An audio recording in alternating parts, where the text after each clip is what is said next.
Hola a todos, saludos cordiales. Soy Santiago Alfonso, director de Acción Psoriasis. Queremos agradecer al Instituto de Investigación Sanitaria de Aragón y al Hospital Miguel Servet la invitación para que Acción Psoriasis pueda participar en esta jornada. Nos hubiera gustado a todos poderla realizar de manera presencial, pero en la pandemia que estamos no ha sido posible realizarla. La teníamos prevista realizar a finales del mes de octubre, justamente coincidiendo con el Día Mundial de la Psoriasis que se celebra cada año el 29 de octubre, pero no ha sido posible, pero no hemos querido dejar pasar la oportunidad para celebrar esta jornada, para poder celebrar el Día Mundial de la Psoriasis, así que feliz Día Mundial de la Psoriasis para todos, aunque sea de esta manera virtual. El lema de este año del Día Mundial de la Psoriasis es estar informado. La información dicen que es el poder. La información ha de ser el mecanismo de mejora de los pacientes con psoriasis. Tenemos muy buenos dermatólogos, tenemos muy buenos tratamientos, pero es necesario que los pacientes, a través de la información, también cojan las riendas de su enfermedad. En la pandemia que vivimos son muchas, una vez cuando hacemos el análisis, son muchas las debilidades, son muchas las amenazas, pero también son muchas las oportunidades y las fortalezas que podemos sacar de la situación que vivimos. Es una situación que ha de hacer que el sistema sanitario no se pare en la existencia a la cronicidad. Hemos de hacer que también tengamos los recursos sanitarios necesarios, los profesionales y todos nuestros tratamientos a disposición de los pacientes para seguir avanzando. Pero también es el momento de que los pacientes tomen las riendas de su enfermedad. Y por ello, nuestra asociación Acción Psoriasis está cerca de todos ellos, cerca de los profesionales como estamos hoy, pero también cerca de los pacientes para que sigan avanzando en el conocimiento de su enfermedad. Hemos creado muchísimos materiales que tenéis, aquí tenéis nuestras redes sociales y nuestros contactos, muchos materiales que van a ayudar a los pacientes a conocer mejor su enfermedad, a relacionarse mejor con los profesionales, y quería destacar una novedad que justamente hemos presentado con motivo del Día Mundial de la Psoriasis, que es el proyecto Declárate. Si entráis en nuestra web, lo encontraréis, Declárate por la Psoriasis. Es un proyecto que pretende empoderar, acompañar y ayudar al paciente en el transcurso de su enfermedad, apoyándolo no solamente desde la esfera física, sino también desde la esfera psicológica. Es importantísimo, como todos sabéis, el apoyo psicológico, tener herramientas, poder afrontarse y enfrentarse a esta enfermedad, y por eso, como os digo, el proyecto Declárate os va a encantar y creo yo que os va a poder ayudar a convivir mejor con la enfermedad. Son muchos los retos que tenemos y también muchas necesidades que los pacientes se nos van a plantear en un futuro próximo. Por eso también contar con nuestra asociación y también contar con las nuevas tecnologías. Todos aquellos que necesitéis podéis contactar con nosotros por cualquier vía, ahí estaremos. También tenemos una oportunidad tecnológica importante para los pacientes, que es la teledermatología. La teledermatología, como se dice, ha venido para quedarse, ha venido para ayudarnos, ha venido para facilitar, para acercar el hospital a los pacientes, para acercar la comunicación entre profesionales, entre el ámbito de primaria, entre el ámbito de especialidad, y ha de servirnos para un rápido diagnóstico, para una buena interrelación con los pacientes, como decíamos, para acercarnos y mejorar la comunicación de los pacientes. Con estas palabras ya acabo. Sigo ofreciéndoos a todos la asociación, tanto a los profesionales como a los pacientes y a sus familiares, para que podáis encontrar recursos, para que nos podáis pedir ayuda, para poder acompañaros. Felicitarnos por el éxito de la jornada, que seguro lo va a tener. Agradecer al Gobierno de Aragón, que siempre está por delante en este tipo de iniciativas, y bueno, seguir adelante, y esperamos en breve poder vernos juntos, poder compartir y poder retomar nuestras sonrisas. Muchas gracias y, como digo, feliz Día Mundial de la Psoriasis para todos. Hasta pronto y un abrazo. Hola, buenos días. La psoriasis es una enfermedad bastante frecuente, afecta al 2% de la población, puede llegar a ser grave y está siendo un reto actualmente en la era COVID-19. Yo soy la doctora Simal, médico especialista en dermatología y venereología, doctora en medicina, así como diplomada en sanidad. Estoy trabajando de facultativo especialista de área en el Hospital Universitario Miguel Servet desde hace 30 años y también soy profesora en Ciencias de la Salud. He participado en comisiones y comités hospitalarios, así como en proyectos y grupos de investigación. También he participado en protocolos y guías clínicas, como en el que hemos elaborado para la consulta monográfica de psoriasis. Tengo unas 65 publicaciones, también tengo capítulos de libros y más de 170 comunicaciones.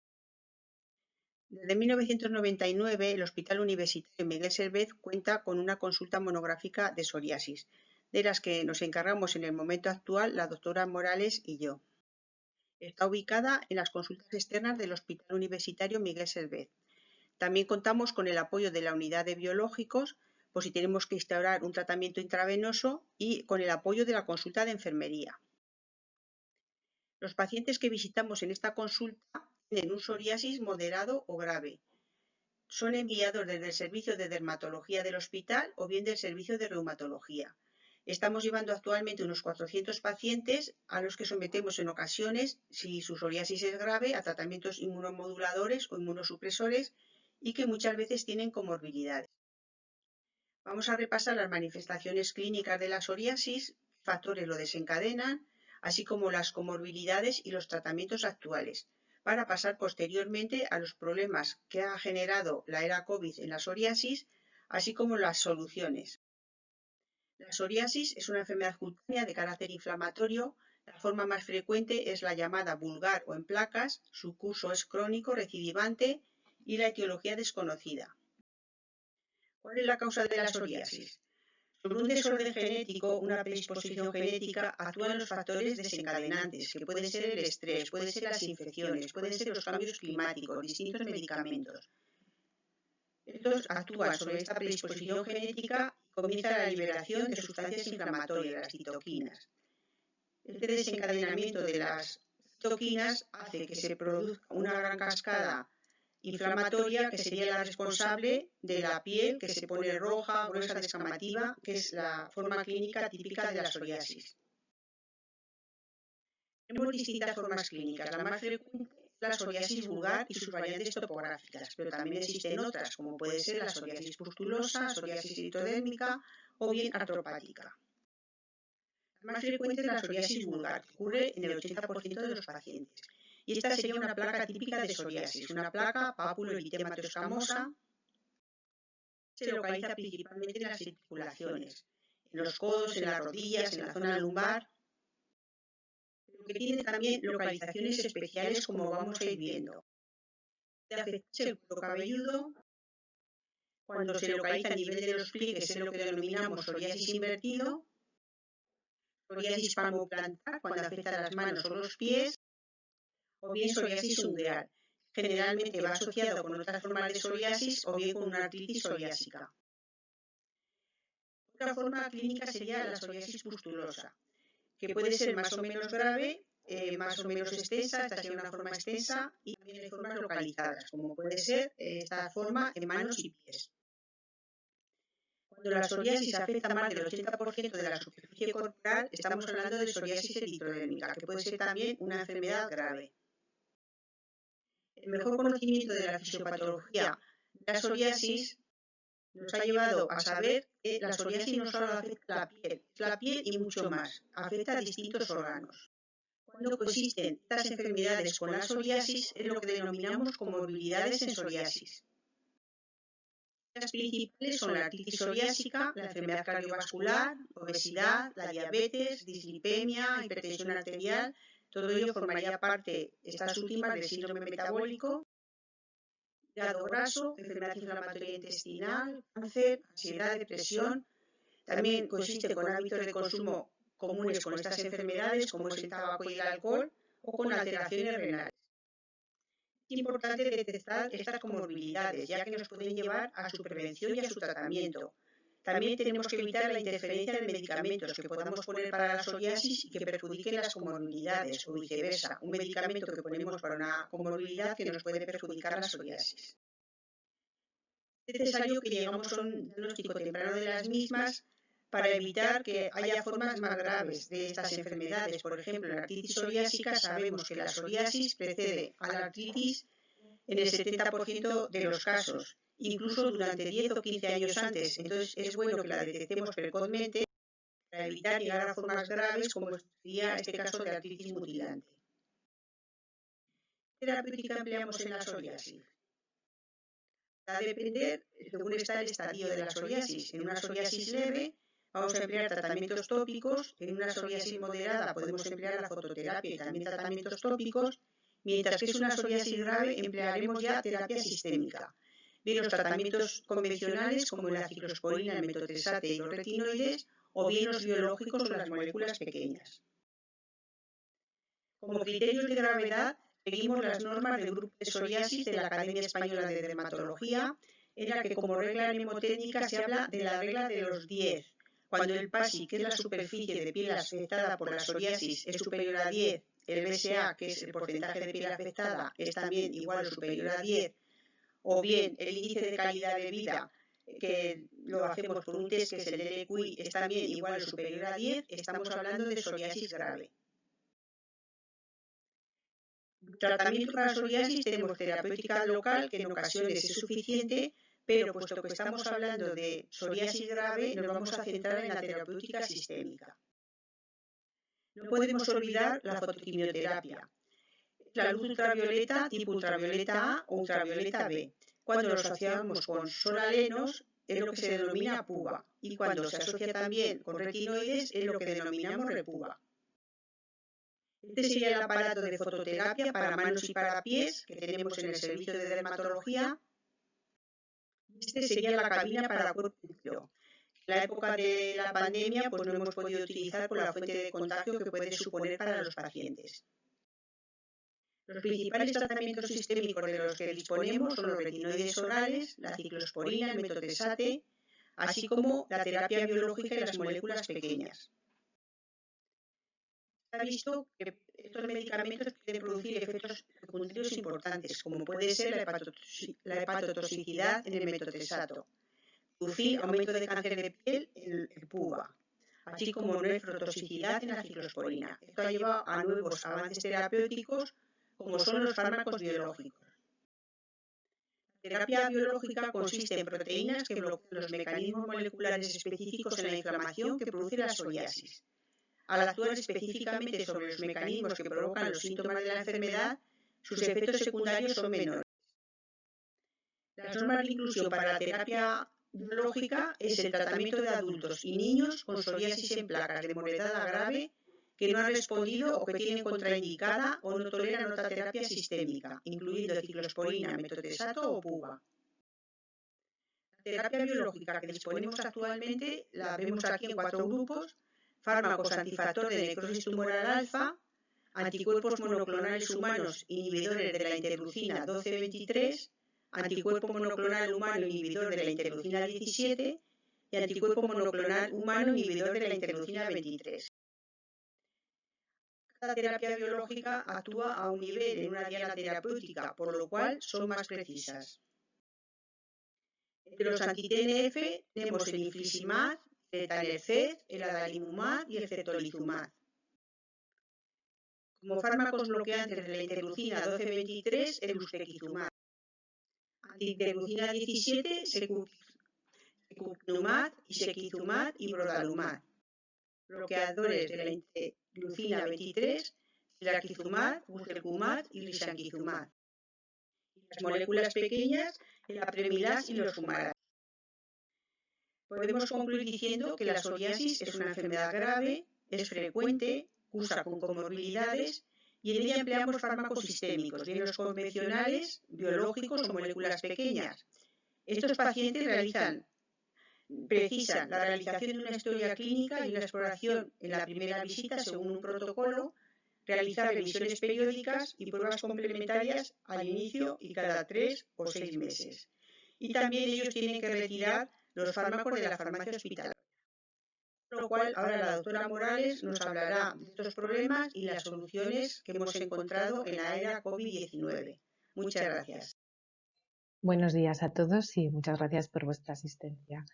Después de que la doctora Simal os ha hablado acerca de la psoriasis y sus tratamientos, yo os hablaré cómo hemos afrontado y cómo hemos tratado a los pacientes con psoriasis durante la pandemia. Una breve reseña de mi currículum. Soy especialista de dermatología desde 2005. Llevo en este hospital con plaza desde el año 2014, aunque previamente había estado contratada, y además he trabajado en otros hospitales de aquí de Aragón. Soy corresponsable de la unidad de psoriasis junto a la doctora Simal desde enero de este año y actualmente tenemos 5 ensayos clínicos en marcha relacionados con la psoriasis y de ellos soy investigadora principal en 3 de ellos. Además, soy corresponsable de la unidad de dermatoscopia digital, especialidad donde hice la tesis doctoral. Y bueno, pues además de docente, profesora asociada clínica durante varios cursos académicos y bueno, autora de diferentes publicaciones nacionales e internacionales. Pues como os decía, yo os voy a hablar de cómo hemos afrontado la pandemia desde la unidad de psoriasis de nuestro hospital. Como todos sabéis, el estado de alarma comenzó el día 14 de marzo y las primeras semanas lo que hacíamos era llamar a los pacientes previo a su cita y en general pues intentábamos realizar la consulta telefónica y posponer la revisión para más adelante.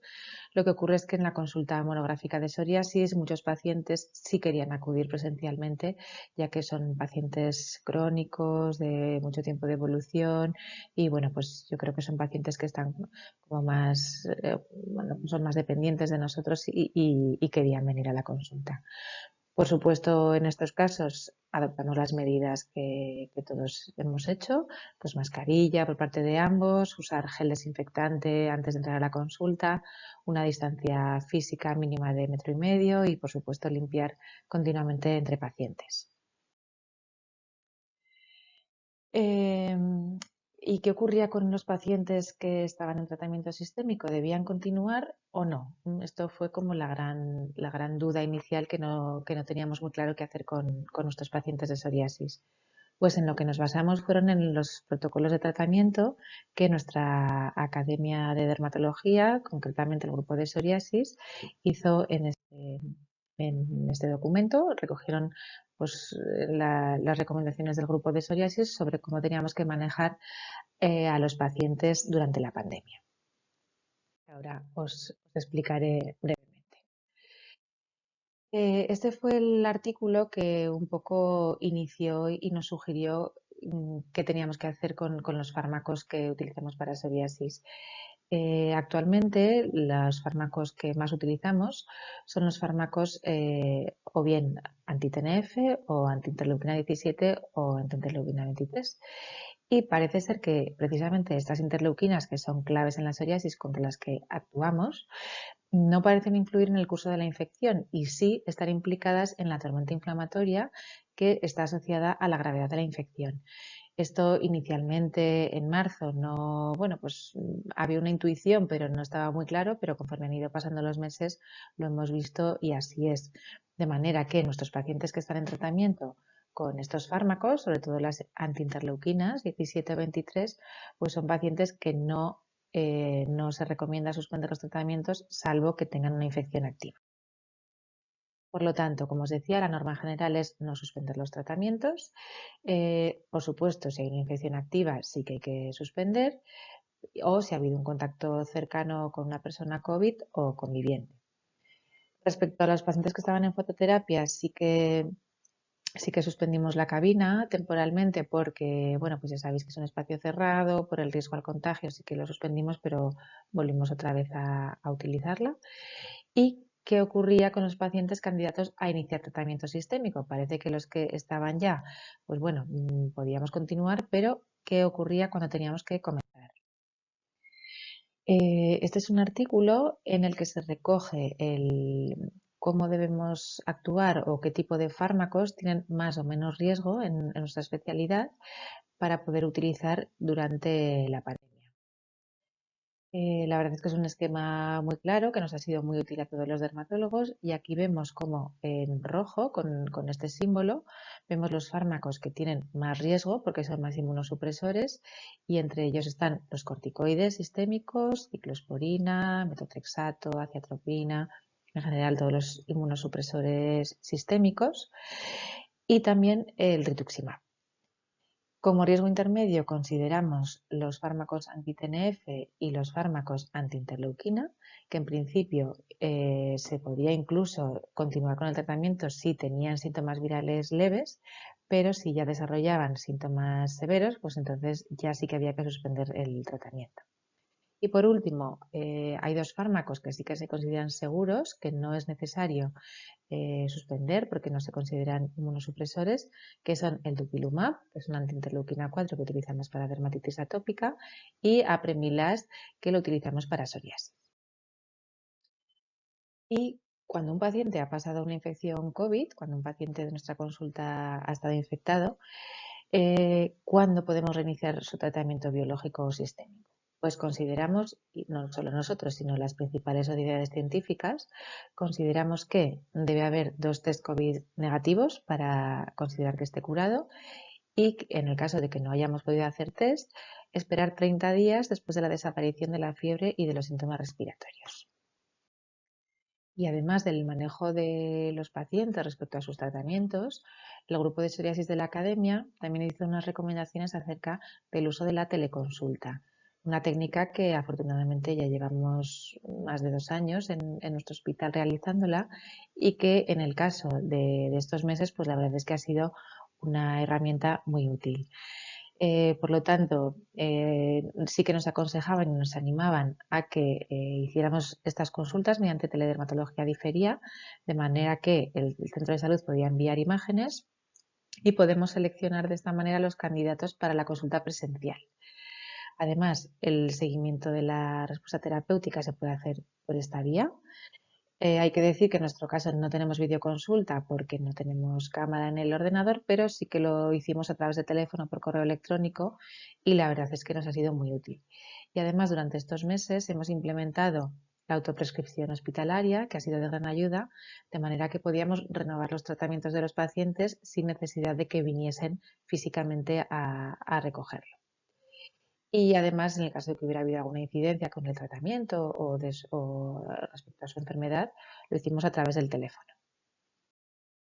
Os voy a presentar el caso clínico de un paciente de nuestra unidad de psoriasis que tuvo la infección por COVID. Se trataba de un paciente de 62 años, profesor de instituto, que tenía una psoriasis en placas de más de 10 años de evolución. Como comorbilidades tenía únicamente una hipertensión, un tratamiento antihipertensivo, y el tratamiento que llevaba actualmente era ustekinumab a la dosis habitual, que actualmente, como ya llevaba unos años tomándolo, pues era 45 miligramos cada 12 semanas. Previamente había pasado por adalimumab, que suspendimos por fallo secundario, y actualmente estaba bien controlado de su psoriasis. El día 16 de marzo, como veis justo al inicio del estado de alarma, el paciente estaba citado en la consulta y no acudió. Entonces lo llamamos y comentó que estaba con fiebre, que se encontraba mal y quería pues, poner la cita la semana siguiente, no la quería anular porque además le tocaba la siguiente dosis de ustekinumab y tenía que venir a por ella. Entonces lo citamos la siguiente semana esperando que se encontrara mejor, pero no acudió a la consulta.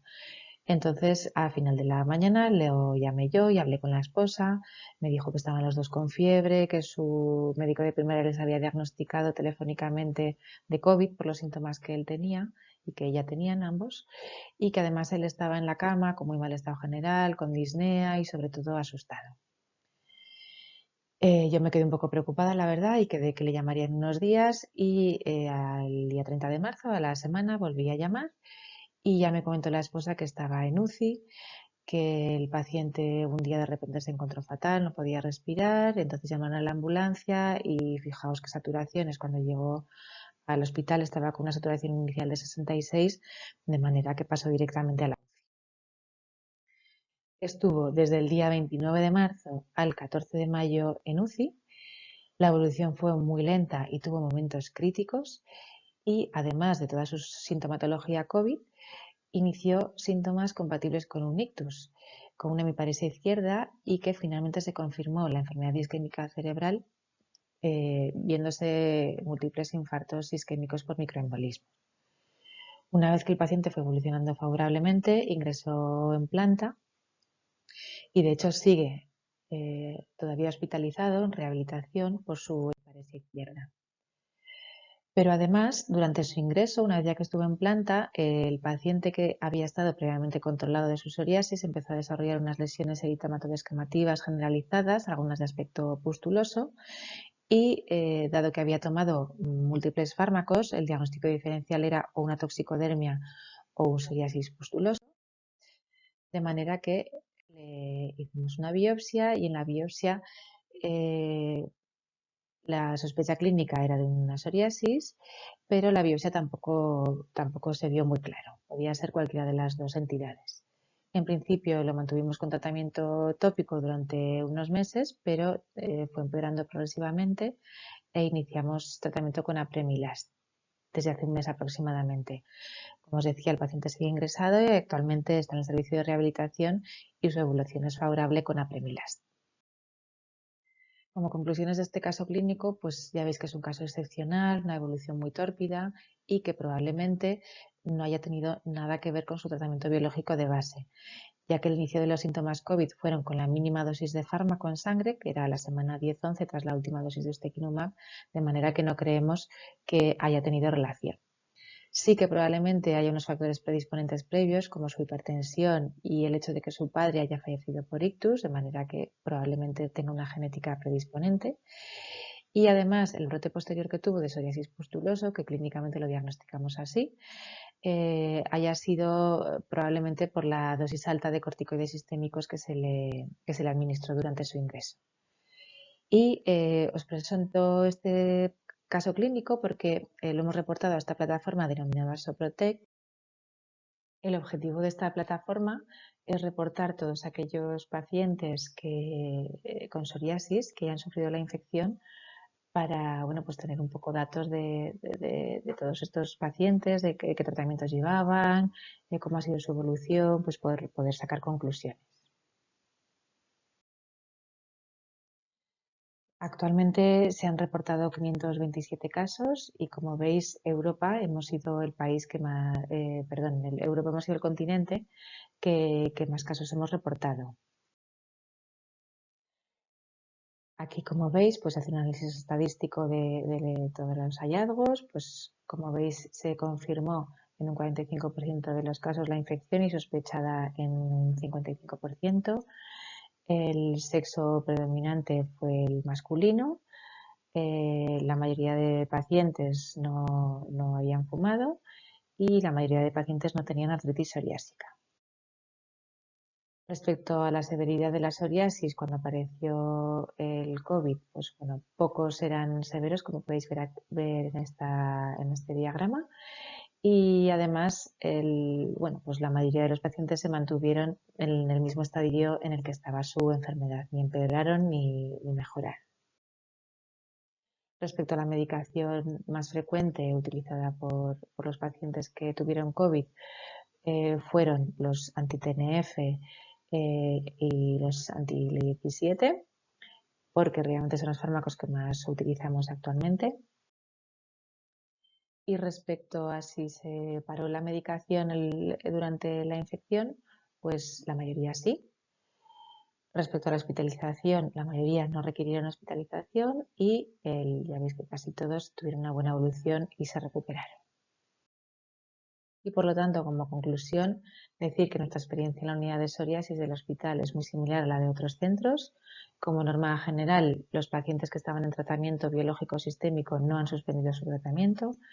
Es verdad que en general hemos detectado miedo por parte de los pacientes a iniciar un tratamiento inmunosupresor y parece ser que los datos actuales indican que el uso de biológicos no empeora la evolución de la COVID-19. Por lo tanto, seguiremos las recomendaciones de las sociedades científicas, siempre individualizando la decisión que tomamos con cada paciente.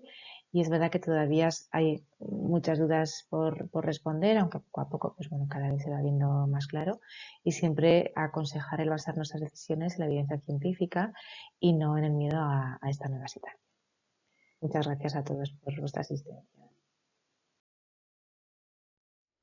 Buenos días, me presentaré en primer lugar. Soy Reyes Abasa Zatornil, licenciada en farmacia, doctora por la Universidad de Zaragoza, especialista en farmacia hospitalaria y desde el año 2008 soy jefa de servicio de farmacia del Hospital Universitario Miguel Servet.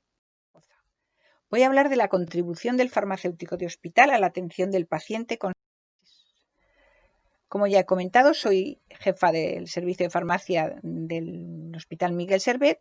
Quizá sea un servicio desconocido para la sociedad en general, pero en el que se realiza una importantísima actividad, que es posible gracias a un gran y excelente equipo humano, que está constituido por 19 farmacéuticos especialistas en farmacia hospitalaria, más una farmacéutica investigadora de proyectos, 8 farmacéuticos internos residentes que están haciendo su especialidad, 8 enfermeros, 37 técnicos de farmacia, 8 administrativos y 4.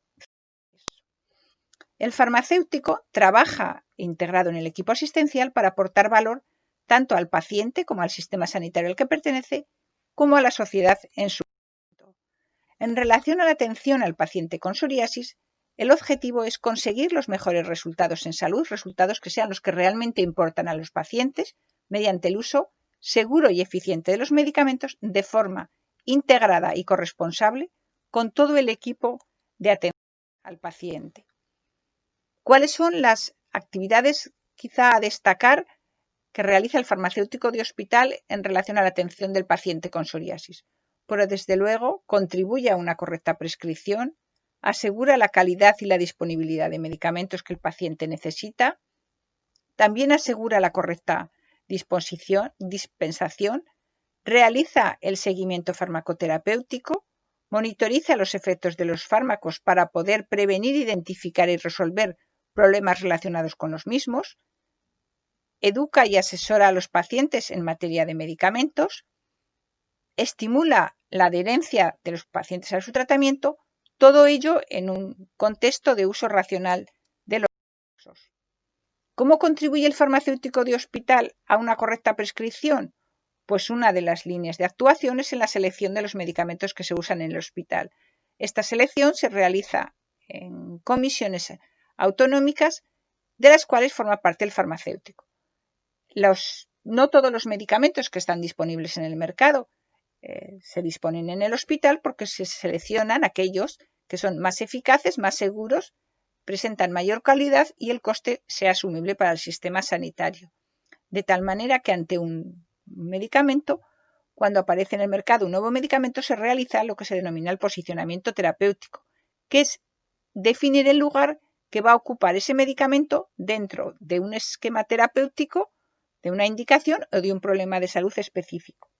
Y además el farmacéutico también lo que hace es seleccionar de cada principio, dosis y forma de dosificación la marca comercial más eficiente. Las razones por las que es necesaria esta selección son de tipo terapéutico, porque no todas las opciones tienen la misma eficacia y seguridad, de tipo económico y de tipo logístico, porque sería imposible gestionar y asegurar la disponibilidad de medicamentos si tuviésemos que tener todas las marcas en el hospital. También de tipo docente y social. El farmacéutico colabora con los equipos de atención en la Comunidad de Aragón en la elaboración de guías y formularios para facilitar la selección del fármaco más adecuado en cada línea de tratamiento. Y además trabaja en la incorporación de ayudas a la prescripción en el sistema de prescripción electrónica, de tal manera que es lo que se denomina prescripción electrónica asistida. ¿Por qué? Porque este sistema de prescripción en el cual se realiza el tratamiento para los pacientes que son atendidos en el Hospital Miguel Servet incorpora alertas por alergias, por superación de dosis máxima, duplicidad terapéutica, en el caso de que se presenten interacciones, también ajuste de las posologías en función de situaciones especiales o según parámetros analíticos del paciente, etc. Todo ello orientado a conseguir una prescripción más segura. Además, se trabaja para asegurar la calidad y la disponibilidad de los medicamentos que el paciente va a recibir. Para ello se deben realizar los pedidos a tiempo, se realiza una recepción correcta, es decir, que se confirma que lo recepcionado coincide con lo solicitado, y un almacenamiento adecuado. Se dispone de un sistema de control inalámbrico de temperaturas continuo que en cualquier momento permite detectar o permitiría detectar un posible desvío, tanto en la conservación de medicamentos a temperatura ambiente como en la conservación de medicamentos termogénicos. En el servicio se dispone, en el área de pacientes externos, de un sistema de recepción y almacenamiento automatizado. A la izquierda de la imagen podemos ver la tolva del sistema automatizado de recepción y en la foto central y de la derecha vemos el almacenamiento robotizado. Este sistema nos permite asegurar además la dispensación. ¿Por qué? Porque cuando el médico realiza una prescripción, en el sistema informático el farmacéutico la valida y el brazo robotizado sitúa el medicamento que está indicado en un paciente concreto en el punto de dispensación. De tal manera que aseguramos que los medicamentos dispensados coinciden con los prescritos. Y además también permite la trazabilidad total, es decir, que permite el registro del medicamento dispensado y del lote a cada paciente, lo que permitiría la actuación ante una posible alerta sanitaria. Una de las actividades más importantes que el farmacéutico de hospital realiza es la atención farmacéutica, que es la actividad mediante la cual el farmacéutico se vincula con el paciente y con el resto de los profesionales para atenderle al paciente en función de sus necesidades, planteando las estrategias para alinear y alcanzar los objetivos terapéuticos, incorporando además las nuevas tecnologías y los medios para llevar a cabo una interacción continuada con el fin último siempre de mejorar los resultados en salud. Las líneas de la atención farmacéutica son 3: el seguimiento farmacoterapéutico, la formación y educación al paciente y la coordinación con el equipo asistencial. ¿Cuál es el objetivo del seguimiento farmacoterapéutico? El objetivo es garantizar la adecuación, la efectividad y la seguridad de los tratamientos. Y para ello el farmacéutico revisa, valida y concilia el tratamiento de la psoriasis con el resto de la medicación concomitante que el paciente tiene para otras patologías. Para ello, supone que tiene que revisar el estado del paciente, las indicaciones de tratamiento, la posología y duración, la vía, las precauciones de uso, las características individuales del paciente, revisa las interacciones tanto de los fármacos de la psoriasis entre ellos como de los fármacos indicados para la psoriasis con medicación concomitante, las alergias. También se valoran las preferencias del paciente y se realiza un seguimiento de los efectos. Es imprescindible para hacer atención farmacéutica entrevistarse con el paciente en un entorno cómodo, confidencial y seguro, y el farmacéutico en este entorno le proporcionará información al paciente sobre la conservación adecuada, sobre las interacciones, sobre las pautas de administración, sobre la correcta autoadministración en el caso de que el fármaco sea por vía subcutánea, sobre cuáles van a ser los efectos adversos más relevantes, los fármacos que pueden estar implicados en exacerbaciones, y fomentará los hábitos de vida saludable y la educación sobre la importancia de ser adherente al tratamiento. En esta imagen podemos ver los efectos adversos más frecuentes en el tratamiento de la psoriasis en función del fármaco que el paciente esté recibiendo. Y en esta otra imagen lo que observamos es una base de datos de interacciones a la cual consulta el farmacéutico ante la prescripción de un fármaco como puede ser adalimumab para la psoriasis y otros fármacos concomitantes, se consulta una base de datos para valorar si existe alguna interacción relevante y poder informar al paciente. Es imprescindible fomentar la adherencia del paciente al tratamiento. Adherencia se denomina el grado en que el comportamiento de una persona en tomar el medicamento, seguir un régimen alimentario y ejecutar cambios del modo de vida se corresponde con las recomendaciones acordadas con su profesional médico o con el prestador de asistencia sanitaria. Implica la participación activa del paciente y es imprescindible porque los medicamentos no funcionarán adecuadamente si el paciente no se los toma correctamente. Esta es la sala de espera del área de pacientes externos, donde se pueden ver los mensajes para reforzar la adherencia de los pacientes al tratamiento, para fomentar hábitos de vida saludable, sobre la responsabilidad de cumplir el tratamiento, la necesidad de información si tiene, pues que se puede solicitar información a los farmacéuticos que hay. Se valoran los factores que pueden afectar a la adherencia del paciente. Pues en el caso que se vea que el tratamiento es muy complejo, pues se le explicará con más detalle o pues se actuará si se ve que el paciente no conoce bien su enfermedad, pues se insistirá en la información sobre la misma. Además, en el servicio se mide sistemáticamente la adherencia de todos los pacientes a su tratamiento, porque en el sistema informático, a través del registro de las dispensaciones, nos informa directamente la adherencia del paciente. También nuestro programa informático incorpora cuestionarios que se pueden hacer al paciente para medir la adherencia por otros métodos.